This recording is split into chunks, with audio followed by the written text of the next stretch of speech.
Hello YouTube and welcome to today's stop motion review. Today we'll be taking a look at Studio Series 57 Deluxe Class Off-Road Bumblebee. This particular rendition of B comes from the Bumblebee movie where he tries to escape a confused human military taking on the form of a military jeep painted in yellow. Yeah, real subtle, babe. In his jeep mode, Bumblebee scales to being just a smidge above Legend size, which is a little bit disgruntling.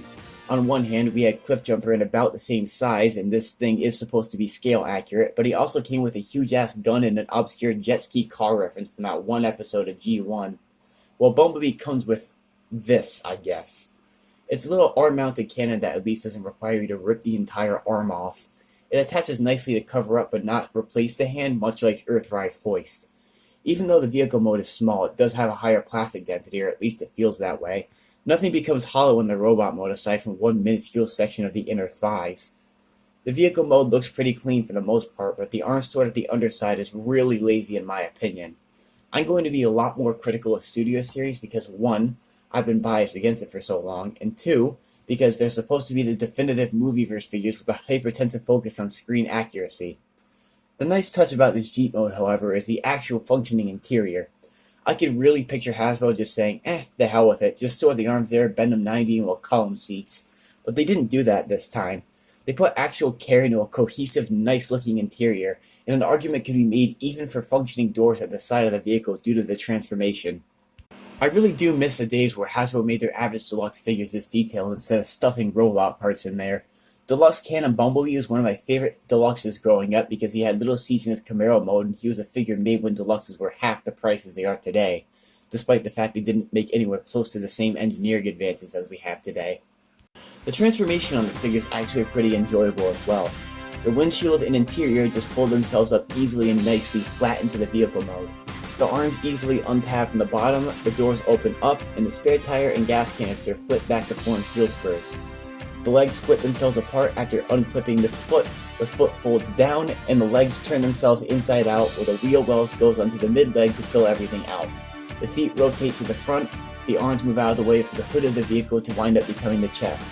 The arms move out to allow the back to clip in, and even though the faux hood piece might be an issue for some, it looks convincing the way it folds underneath the real hood. The head flips up, the back clips in, and then you're just about done with the transformation. In robot mode, Bumblebee maintains a really clean looking appearance. Unlike the Beetle version of this guy, this one doesn't have half of his alt mode just hanging off of his back. He does have his steering wheel there, but if that's enough to complain about, then that's really your problem. The only issue with the transformation is the neck and head joint. Mine's on a tight full ratchet joint that's attached to a very thin panel of yellow plastic. This feels super sketchy and can make pulling the head out an absolute pain to do. Other than that, the only other flaw is the laziness of the arm storage. In his robot mode, the plastic density feels really well distributed across the figure and nothing feels too loose except for the godforsaken hips. They aren't so much too loose as much as they just can't handle the weight behind the figure. I don't think the design team thought the legs would have this much plastic density because they're typically a scapegoat for hollow parts. Other than that, this figure includes a hinge that's similar to Masterpiece figures except for on a ball joint, ball jointed shoulders, bend and rotation at the elbow, the waist rotation's pretty loose, the ball jointed hips manage to hold themselves, and there's knee bend and a little bit of foot tilt on the figure. This figure does have a solid range of motion considering the size, and I'm surprised at the amount of poseability on this figure without having to move around kibble. It's largely unrestricted minus the shoulder rotation because of the wheels in the back, but it feels pretty good, and the plastic density has an even weight distribution across the figure. Getting him back into his vehicle mode is actually fairly easy to do. Unclipping the backpack and folding up the faux chest grill allows you to fold the head back into the back with much greater ease. The faux chest grill stores away pretty clean, and the hood of the vehicle closes off the gap at the front. The arms fold down and rotate back, the feet rotate 180 degrees, and the legs flip inside out to form the outside of the vehicle mode, as the feet fold back to form the back of the vehicle.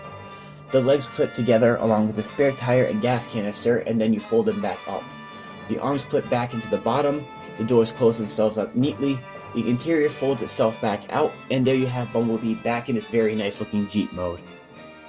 This figure's at a pretty good price point given the fact that it was on sale at my local Walmart for about 15 bucks. It's a well-made, nicely detailed figure bordering on Legends' size, but packs a pretty good punch. The plastic distribution is nicely spaced across the figure, following for nice posability. The cardboard insert's a nice display piece that complements the figure nicely. The accessories feel to be lacking, but the figure feels like it's worth the 15 bucks I spent on it. The parts count, the intricacy of the transformation, and the plastic density feels like it makes up for the short height. The sculpting is gorgeous, the interior is nicely made, and despite one or two tight tolerance issues on the transformation hinges in certain areas, even the transformation is pretty enjoyable. For this reason, Studio Series 57 Bumblebee is a nice addition to the Movieverse collection, who I definitely recommend getting. This has been the Stop Motion Reviewer, and I'll see you in my next review if Lugnut gets here on time.